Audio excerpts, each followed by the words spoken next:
Mëngjesi i asaj të hëneje kishte ardhur pa ndonjë shenjë se do të ishte ndryshe nga ditët e tjera. Qielli mbi qytetin e vjetër të Pragës ishte i mbuluar nga një shtresë holl rresh gri, ndërsa rrugët e lagura reflektonin dritat e verdha të tramvajeve. Ishte fillim dimri dhe era që vinte nga lumi Vltava hynte në rrugicat e ngushta, duke u futur në palltot e njerëzve sikur kërkonte me qëllim vendet më të pambrojtura. Në një lagje jo shumë larg qendrës, në një apartament të vogël në katin e tretë të një ndërtese të vjetër, jetonte një vajzë 24 vjeçare me emrin Elira Van. Elira nuk ishte nga Praga, kishte lindur në një qytet të vogël në veri të Shqipërisë, por kishte ardhur në Republikën Çeke 5 vjet më parë, fillimisht për të studiuar dhe më pas kishte vendosur të qëndronte. Nuk kishte ardhur me një plan të madh, nuk kishte pasur ndonjë familje të pasur që ta mbështeste, as ndonjë të afërm të fuqishëm që t'i hapte dyert. Kishte ardhur me një valixhe të vjetër, një laptop të përdorur dhe rreth 400 euro në xhep. 5 vjet më vonë, ende nuk kishte shumë më tepër, por kishte diçka që ajo e konsideronte më të rëndësishme se parat: pavarësinë.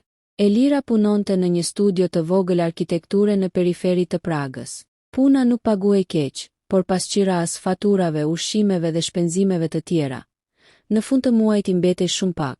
Megjithatë, ajo nuk ankohej. Ishte mësuar të jetonte thjesht. Në frigorifer kishte gjithmonë vezë, bukë, djathë dhe ndonjë perime. Në dollapin e saj kishte rroba që i kishte bler vite më parë. Telefonin e kishte një model të vjetër që e mbante me kujdes, sepse nuk donte të shpenzonte para për një të ri. Madje, prej disa muajsh po kursente për të rregulluar makinën e vogël të saj. Një Koda Fabia e vjetër që e kishte bler me kursimet e para. Atë mëngjes, kur u zgjua, ora shënonte 6:17. Elira hapi syt dhe për disa sekonda qëndroi e pa lëvizur. Dëgjoi zhurmën e shiut, pastaj zhurmën e një makine që kaloi në rrugë. U ngrit nga shtrati, veshi një triko të trash dhe shkoi në kuzhinë. Hapi frigoriferin, mori qumështin, e tundi, po thuaj se bosh. Ajo buzëqeshi me vete. Duhet të blej qumësht. Në atë moment telefoni i saj ra mbi tavolinë. Një njoftim nga banka. Elira e hapi. Gjendja e llogarisë, $23.47. Ajo qëndroi duke parë ekranin. Pastaj kontrolloi edhe një herë. $23.47. Në portofol kishte edhe $20 cash. Ishte e martë javës së 2 të muajit dhe rroga e saj e ardhshme do të vinte pas 9 ditësh. Elira mori frymthell. Doja dal. Këtë fjali ja kishte thënë vetes qindra herë. Doja dal. Gjithmonë ja kishte dal. Mori çantën, veshi pallton dhe doli. Nuk e dinte se në fund të asaj dite, një vendim i vogël do të ndryshonte të gjithë jetën e saj. As nuk e dinte se parat që ajo mendonte se ishin gjithçka që kishte, në të vërtetë do të bëheshin qelsi një historie që do të zgjaste për shumë vite. Në orën 7:04 Elira ishte në tramvaj. Ishte plot. Njerëzit qëndronin të heshtur, me fytyrat e lodhura, ndërsa shikonin telefonat. Një burr i moshuar flinte pranë dritares. Një grua mbante një fëmijë të vogël në prehër.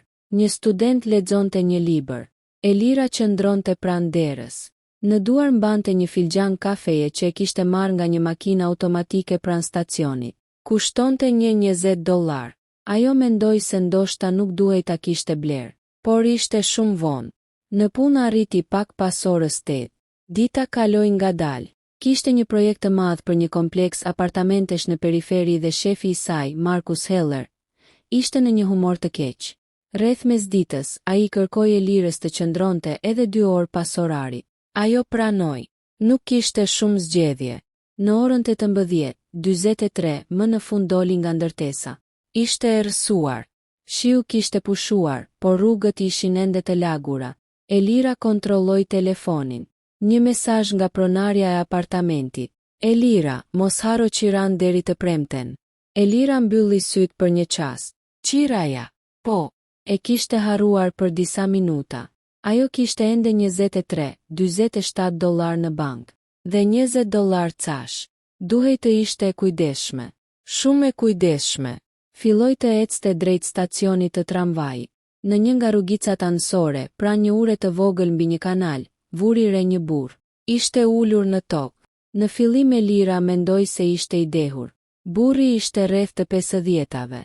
Kishte një pallto të zezë të vjetër, pantallona të lagura dhe këpucë që dukeshin sikur kishin kaluar shumë dimra. Pranë tij ishte një çantë e vogël lëkure. Ai nuk kërkonte para, nuk bërtiste, nuk lutej, thjesht rinte aty, me kokën ulur. Elira kaloi pranë tij, bëri rreth 10 hapa, pastaj ndaloi. Nuk e dinte pse. Diçka në mënyrën se si ai rinte I vetëm e bëri të kthehej. Jeni mirë. Burri ngriti kokën. Sytë e tij ishin të kuq. Po. Zëri ishte I ulët. Elira e pa. Nuk ishte po e dikujt që ishte mirë. Ishte po e dikujt që nuk donte të shpjegonte. Jeni I sigurt? Burri buzëqeshi pak. Jo. Kjo ishte përgjigjja e parë e sinqertë.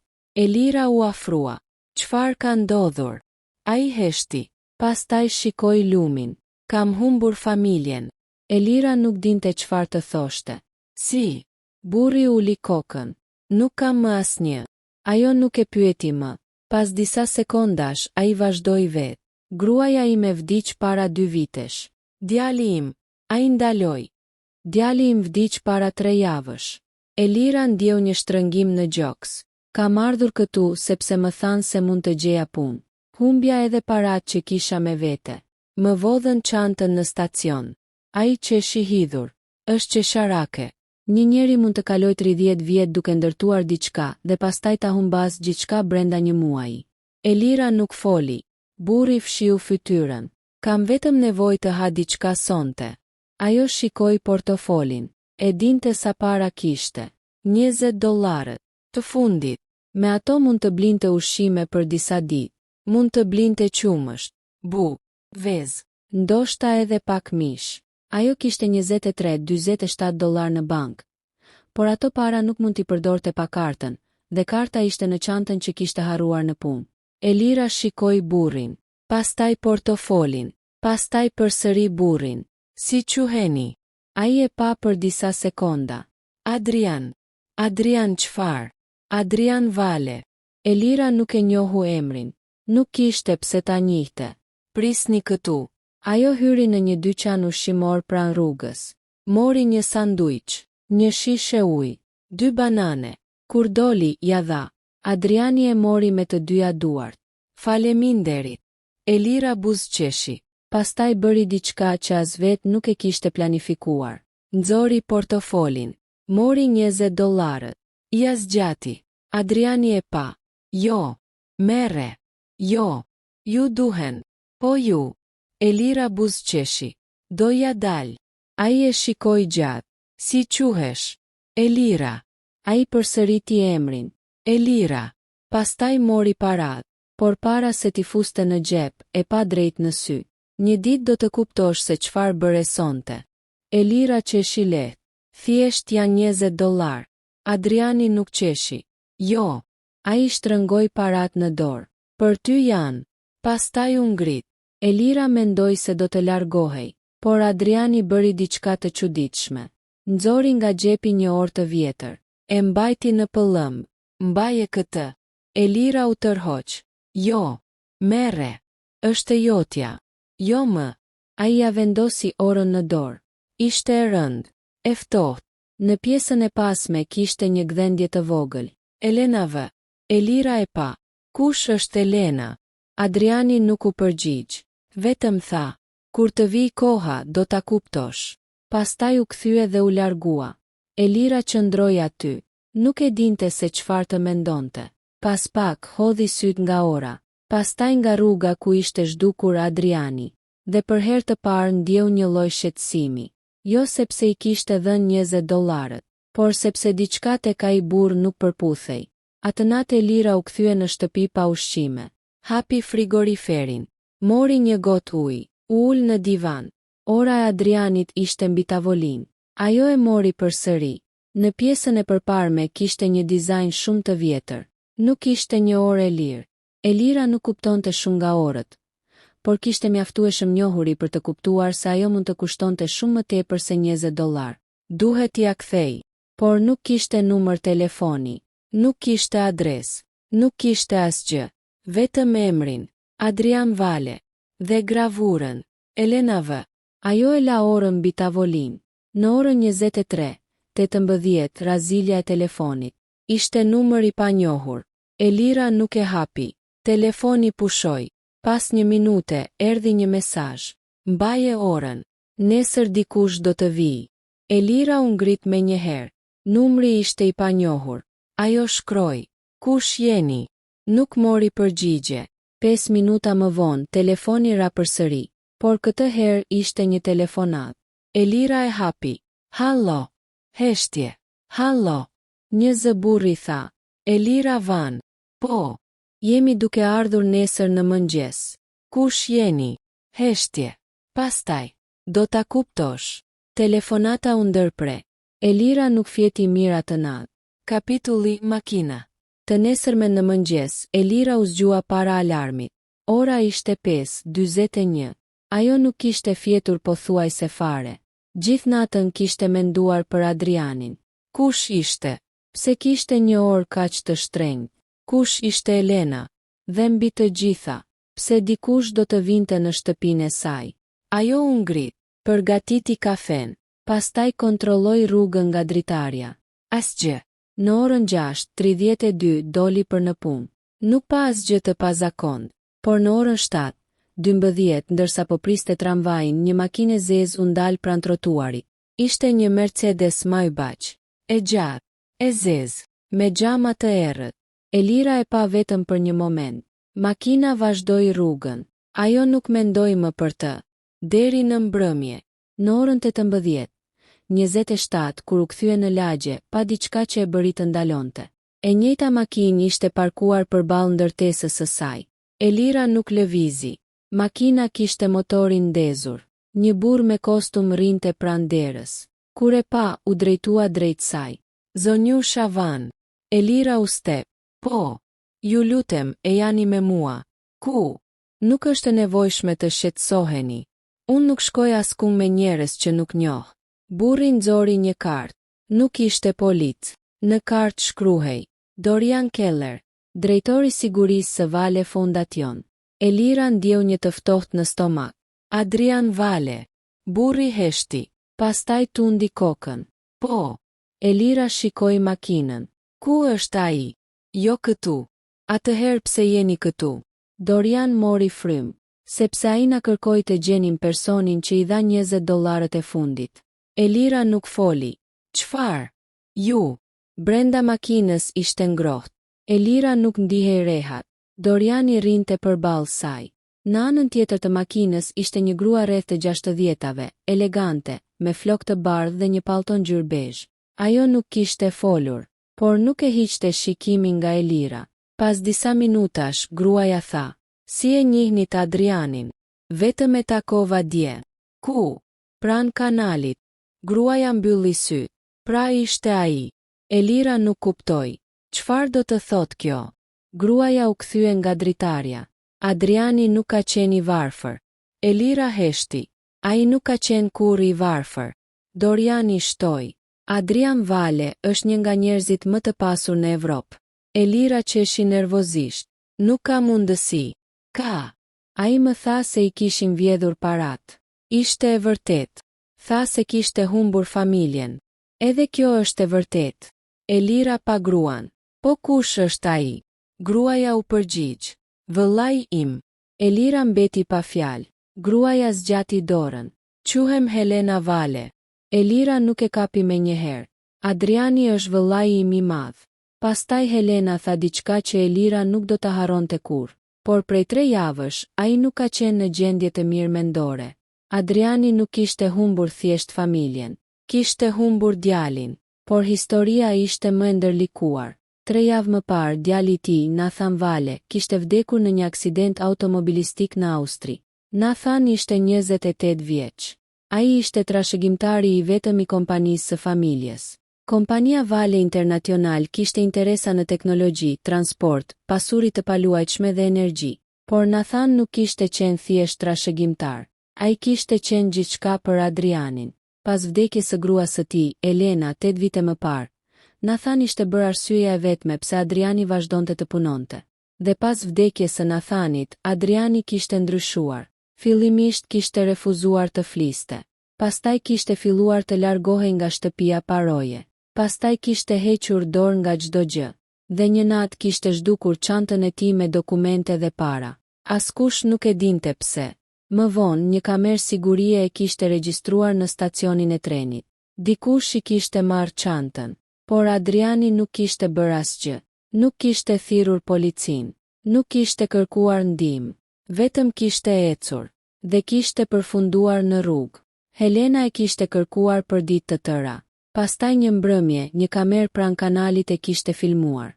Në video shihej Elira, duke i dhënë para. Helena kishte parë videon dhe kishte qarë, jo për Adrianin, për Elirën, sepse ajo kishte bërë diçka që asnjë nga njerëzit e pasur që rrethonin familjen Vale nuk kishte bërë. E kishte ndihmuar pa ditur kush ishte. Por pse më sollët këtu, pyeti Elira. Helena e pa, sepse Adriani ka shkruar diçka.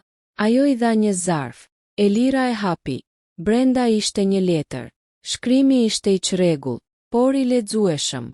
Elira, nëse po e lexon këtë, do të thotë se Helena të ka gjetur. Nuk dua të jap para. Nuk dua të blej mirësinë. Dua vetëm të them diçka. Kur më dhe $20, unë kisha humbur besimin tek njerëzit. Ti ma ktheve atë për $20. Nuk e di nëse do ta kuptosh ndonjëherë sa e madhe ishte ajo gjë për mua, por dua që ta dish se ora që të dhash nuk ishte një dhuratë. Ishte një premtim, dhe premtimet e familjes Vale mbahen. Adrian. Elira e lexoi 2 herë, pastaj ngriti syt. Çfarë do të thotë kjo? Helena nuk përgjigjej. Doriani po ashtu. Më në fund Helena tha, duhet të tregoj diçka. Makina ndaloi para një vile të madhe jashtë Pragës. Elira nuk ishte parë kur diçka të tillë. Porta metalike u hap. Rruga e gjatë kalonte përmes një parku të madh. Në fund qëndronte një ndërtesë prej guri. Nuk dukej si një shtëpi, dukej si një rezidencë historike. Helena zbriti. Elira e ndoqi. Brenda ishte ngrohtë. Në mure kishte piktura. Në korridore kishte fotografi, por njëra prej tyre e bëri Elirën të ndalonte. Ishte një fotografi e një gruaje. Një grua e re, me flokë të errët, me sy të qeshur. Në fund të kornizës shkruhej, Elena Vale. Elira u afrua. Diçka e çuditshme ndodhi. Ajo e kishte para të fytyrë më parë, por nuk dinte ku. Ju duket e njohur, pyeti Helena. Elira tundi kokën. Nuk e di. Helena u afrua. Elena ishte gruaja e Adrianit. Elira vazhdoi ta shikonte. Pastaj pa orën. Gravura. Elena V. Helena e pa orën. Kjo ishte e saj. Elira e hoqi me njëherë nga dora. Nuk e dija. E di. Duhet jua jap. Helena tundi kokën. Jo. Pse? Sepse Elena do të kishte dashur që ta kishe ti. Elira nuk kuptonte. Helena u ul në një karrige. Elena kishte një zakon. Çfarë zakoni? Ajo ndihmonte njerëzit. Elira heshti. Para se të martohej me Adrianin, ajo punonte si mësuese. Nuk kishte shumë para, por çdo muaj ndante një pjesë të rrogës për njerëzit që kishin nevojë. Helena buzëqeshi. Adriani e tallte. Çfarë i thoshte? Se nuk mund ta shpëtonte gjithë botën. Elira uli sy. Elena i përgjigjej gjithmonë njësoj. Si? Jo gjithë botën. Vetëm personin përballë meje. Atë natë Elira qëndroi në vil. Jo sepse donte, por sepse Helena i kërkoi. Në orën 22:15 Helena e çoi në një dhomë. Ishte dhoma e Nathanit. Asgjë nuk ishte ndryshuar. Libra, fotografi, një palë këpucë, një laptop, një kitar, një fotografi e tij me të atin. Elira ndjeu sikur po hynte në një jetë që nuk i përkiste. Unë nuk duhet të jem këtu. Helena u kthye. Duhet. Pse? Sepse Nathan kishte një letër për ty. Elira u kthye me njëherë. Çfarë? Helena mori një kuti. E hapi. Brenda kishte dokumente. Dhe një zarf. Në të shkruhej. Për personin që do ta ndihmoj baban tim. Elira u ul. Helena ja dha. Ajo e hapi. Baba im. Nëse po lexon këtë letër, atëherë ndoshta unë nuk jam më këtu. Mos u bëj zemëruar me botën. Mos u mbyll. Mos e humb aftësinë për të besuar. Ti më ke mësuar se paraja nuk është vlera e një njeriu, por ndonjëherë mendoj se e harrove. Nëse një ditë gjen dik që të ndihmon pa ditur kush je, mos e shpërble vetëm me para. Ndihmoje të ndërtoj jetën që ajo vetë nuk pati mundësi ta ndërtonte. Bëje këtë vetëm një herë, dhe pastaj mos e kërko më, sepse mirësia nuk duhet të krijoj borxh. Elira ndaloi së lexuari. Në fund ishte një fjali.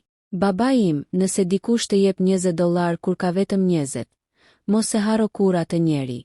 Elira ngriti kokën. Si e dinte? Helena u përgjigj. Nuk e dinte. Atëherë, Helena pa nga dera, sepse na thanë kishte parë videon. Në mëngjes, Elira u zgjua në një dhomë që ishte më e madhe se i gjithë apartamenti i saj. Në tavolinë kishte mëngjes, kafe, bukë, fruta, por ajo nuk hëngri. Nuk mund të ndalonte së menduari për Adrianin. Në orën 9:00 Helena hyri. Do ta takosh sot. Elira u ngrit. Ku? Spital. Adriani ishte shtrirë pranë një dritareje. Nuk dukej si burri që kishte takuar në rrugë. Ishte i veshur mirë, por fytyra ishte e njëjtë. Kur pa Elirën buzëqeshi. $20. Elira u ul pranë tij. Si jeni? Pak më mirë. Unë nuk e dija kush ishit. Prandaj të zgjodha. Elira nuk kuptoi. Çfarë do të thotë?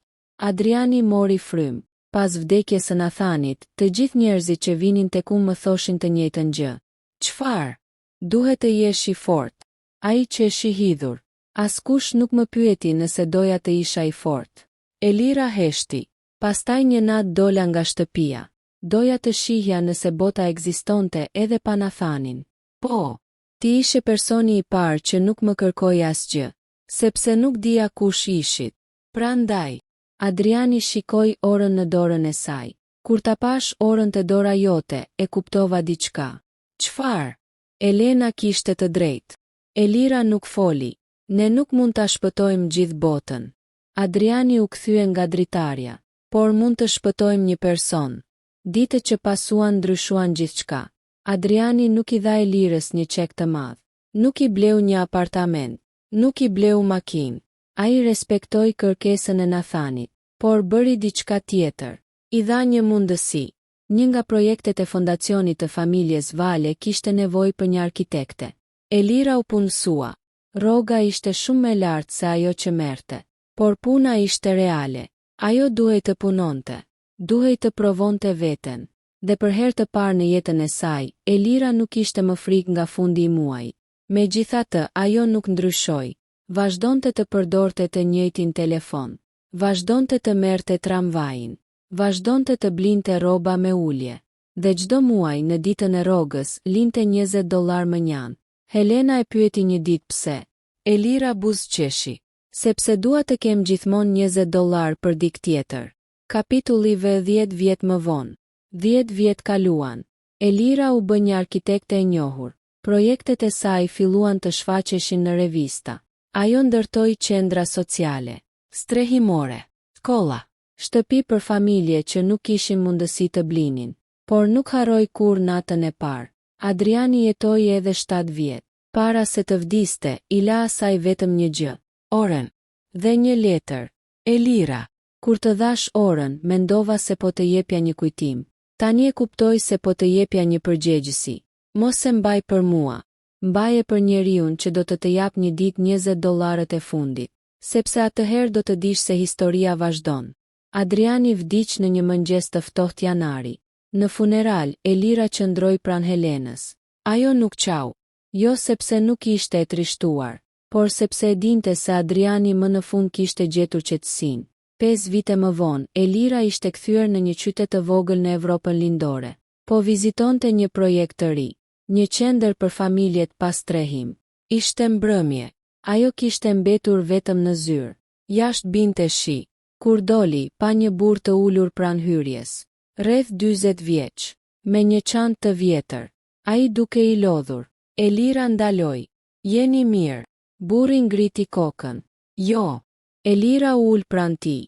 Çfarë ka ndodhur? Ai filloi të tregonte. Kishte humbur punën. Kishte humbur shtëpinë. Gruaja ishte larguar. Kishte një vajzë në një qytet tjetër. Nuk kishte para. Elira dëgjoi. Pastaj pyeti. Sa ju duhen? Vetëm $20. Elira buzëqeshi. Hapi portofolin. Nxori $20. Ja dha. Burri e pa. Si mund t'ju a kthej? Elira tundi kokën. Nuk duhet. Por, një ditë do t'ja jepni dikujt tjetër. Ajo u ngrit. Bëri disa hapa. Pastaj dëgjoi. Zonjë. U kthye. Burri po e shikonte. Si e dini se do ta bëj? Elira preku orën në kyç. Sepse dikush e bëri për mua. Ajo nuk e dinte se dikush tjetër po e shikonte nga ana tjetër e rrugës. Një grua e re, rreth 25 vjeç, me një aparat fotografi. Ajo po filmonte gjithçka. Të nesërmen videoja u publikua në internet. Titulli ishte: Arkitektja milionere që i dha një të panjohuri $20. Videoja u bë virale, por kjo nuk ishte pjesa më e çuditshme. Në fund të videos, burri që kishte marrë parat kishte kthyer kokën nga kamera dhe kishte thënë: Elena më tha se do ta gjente. Elira e pa videon. U ngrit menjëherë. Çfarë? Helena, e cila ishte në dhomë, u afrua. Çfarë tha? Elira e ktheu videon. E dëgjuan përsëri. Elena më tha se do ta gjente. Helena u zbe. Elena ka vdekur. Po. Atëherë kush është ai? 3 ditë më vonë burri u gjet. Emri i tij ishte Viktor Sava, dhe ai kishte qenë partneri i biznesit të Nathan Vale, por historia nuk mbaronte aty. Viktori tregoi se Nathan kishte pasur një projekt sekret, një fond për njerëzit që humbnin gjithçka. Ai e kishte quajtur Fenti, një fond që do të ndihmonte njerëzit me vetëm një kusht. Personi që merrte ndihmën duhej ta ndihmonte një tjetër kur të kishte mundësi. Viktori ishte personi i parë që e kishte marrë ndihmën, dhe Nathan kishte lënë një seri udhëzimesh. $20, një njeri, një mundësi, pastaj një tjetër, dhe një tjetër. Elira nuk e kishte kuptuar kurrë se çfarë kishte nisur atë natë në Prag. $20 e saj nuk kishin shpëtuar vetëm Adrianin. Ata kishin nisur një zinxhir që kishte kaluar nga Nathan te Adriani, nga Adriani te Elira, nga Elira te njerëz të panjohur, dhe nga ata njerëz të tjerë. Por ende kishte një pyetje. Pse makina ishte ndalur para shtëpisë së saj të nesërmen? Pse familja Vale e kishte gjetur kaq shpejt? Pse Adrian kishte qenë pikërisht aty? Përgjigjja erdhi vetëm pas shumë vitesh. Në arkivin personal të Nathanit u gjet një dosje. Në kapak ishte shkruar: Elira Van. Brenda kishte një fotografi. Jo të Elirës në rrugë, një fotografi të saj kur ishte 17 vjeç, duke shpërndar ushqime në një qendër bamirësie në Shqipëri. Elira u trondit. Si e kishte këtë? Helena nuk e dinte, por poshtë fotografisë kishte një shënim. Kam gjetur një person që nuk e di se sa e mirë është, dhe një datë, 7 vjet para takimit me Adrianin. Elira lexoi dokumentet. Nathan e kishte parë një herë në Shqipëri. Ai kishte qenë duke vizituar një projekt bamirësie. E kishte parë Elirën duke i dhënë ushqim një familjeje. Nuk e kishte takuar, nuk i kishte folur, vetëm e kishte fotografuar, dhe e kishte ruajtur foton. Sepse në atë kohë po kërkonte njerëz për projektin Tenty, njerëz që besonin te ndihma pa interes. Por Nathan nuk kishte dashur ta kontaktonte. Ai kishte dashur të dinte nëse mirësia e saj ishte vërtet. Dhe vite më vonë, pas vdekjes së tij, Adriani kishte gjetur atë dosje. Kur kishte dalë në rrugë atë natë, nuk kishte qenë krejtësisht rastësi. Ai kishte shkuar në atë zonë duke ndjekur një nga shënimet e djalit të tij. Por ai nuk e kishte ditur se Elira do të ishte aty. Dhe nuk kishte ditur se ajo do t'i jepte $20 e fundit. Kjo ishte pjesa që as Adriani nuk e kishte parashikuar. Kapitulli V. Letra e fundit. Një vit pas zbulimit të dosjes, Elira mori një zarf. Nuk kishte adresë dërguesi. Brenda ishte një letër. Ishte nga një avokat zviceran. Zonjusha Van. Nëse po e lexoni këtë, atëherë fondi Tenty ka arritur fazën e fundit. Elira vazhdoi. Adrian Vale kishte lënë një udhëzim të fundit. Ai nuk donte që ju të trashëgonit pasurinë e tij. Nuk donte që ju të bëheshit pjesë e familjes Vale. Ai donte që ju të kishit zgjedhjen. Në fund të letrës ishte një pyetje. Çfarë do të bënit me $100 milion, nëse do të duhet i përdornit për të ndryshuar jetën e njerëzve? Elira qeshi. 100 milion. Ajo e dinte se familja Vale ishte e pasur, por nuk e kishte imagjinuar kur një shumë të tillë. Ajo nuk ju përgjigj me njëherë. Mori disa ditë, pastaj shkoi në një fshat të vogël, takoi njerëz, dëgjoi histori, dhe më në fund shkroi: "Nuk dua $100 milion, dua $20 nga secili prej tyre." Avokati e telefonoi. "Çfarë do të thotë?" "Do të thotë që nëse më jepni $100 milion, unë do t'i shpenzoj." "Po, por nëse më jepni $100 dhe mësoni 100 njerëz të bëjnë të njëjtën gjë, ata do të ndryshojnë diçka që parat nuk mund ta ndryshojnë." Avokati heshti. Pastaj tha: "Zonjusha Van, kjo ishte përgjigja që priste zoti Vale." Epilogu. 10 vite të tjera kaluan. Fondacioni Tenty u përhap në 10 vende. Nuk ishte një organizat që thjesht shpërndante para. Ajo krijonte një sistem. Një person ndihmohej, pastaj angazhohej të ndihmonte një tjetër. Ndonjëherë me $20, ndonjëherë me ushqim, ndonjëherë me një vend pune, ndonjëherë vetëm me një telefonat. Elira nuk u bë kur politikane, nuk u bë personazh televiziv. Ajo nuk kërkoi famë, por një fotografi e saj u shfaq në zyrat e fondacionit në shumë vende. Në fotografi ishte ajo, 24 vjeç, ulur pra një burri të panjohur në një rrugë të lagur të Pragës. Në fund ishte shkruar: "Mirësia nuk matet me atë që ke, matet me atë që je i gatshëm të japësh kur mendon se nuk e mjaftueshëm." Elira e mbajti orën e Elenës gjatë gjithë jetës. Dhe sa herë që dikush e pyeste pse një grua si ajo, që tani kishte gjithçka, vazhdonte të mbante një orë të vjetër në dorë, ajo jepte të njëjtën përgjigje: "Sepse dikur mendoja se $20 ishin gjithçka që kisha." Pastaj buzëqeshte. "Por atë natë kuptova se ndonjëherë, ajo që mendon se është e fundit, është në të vërtet fillimi." Vite më vonë, në një mbrëmje të ftohtë, Elira ishte në Prag. Ishte kthyer në të njëjtën rrugë ku kishte takuar Adrianin. Kanali ishte ende aty, ura ishte ende aty, edhe rruga me kaldrëm, por ajo nuk ishte më e njëjta. Elira qëndroi aty për disa minuta. Pastaj pa një djalë të ri të ulur në tokë. Ai ishte rreth 20 vjeç. Kishte një çantë, duke i humbur. Elira u afrua. "Je mirë?" Djali ngriti kokën. "Jo." Ajo u ul pranë tij. "Çfarë ka ndodhur?" Ai tregoi historinë. Kishte ardhur nga një qytet tjetër. Kishte humbur portofolin. Nuk kishte para për të marrë autobusin. I duheshin $20. Elira buzëqeshi. Këtë herë nuk nxori portofolin. E hoqi orën. E vendosi në dorën e djalit. Ai u habi. "Çfarë është kjo?" "Një kujtim, por unë nuk mund ta marr." "Duhet." "Pse?" Elira u ngrit. "Sepse dikur një i panjohur ma dha mua." Djali shikoi orën. Në pjesën e pasme lexoi: "Elena V. Çfarë do të thotë?" Elira u kthye. "Do ta kuptosh një ditë." Ajo filloi të largohej. Djali bërtiti. Por kush ishte ajo? Elira ndaloi. U kthye për herë të fundit. Një grua që besonte se nuk mund ta shpëtonte gjithë botën. Ajo buzëqeshi. Vetëm personin përballë saj. Pastaj vazhdoi rrugën. Dhe për herë të parë pas shumë vitesh, ora e Elenës nuk ishte më në dorën e saj. Ajo kishte kaluar te dikush tjetër. Ashtu siç kishte dashur Elena. Ashtu siç kishte dashur Nathan. Ashtu siç kishte dashur Adriani. Dhe ashtu siç kishte nisur gjithçka. Me një vajzë që kishte vetëm $20. Dhe që, për një moment, vendosi të mos mendonte për veten. Në fund, makina luksoze që ishte ndalur para shtëpisë së saj nuk ishte ardhur për t'i shpërblyer $20. Kishte ardhur për t'i treguar se ajo që ajo kishte bërë në një rrugë të lagur të Pragës kishte pasur një vlerë shumë më të madhe se parat. Ajo nuk kishte shpëtuar një burr të pasur. Kishte shpëtuar një njeri që kishte humbur çdo arsye për të besuar.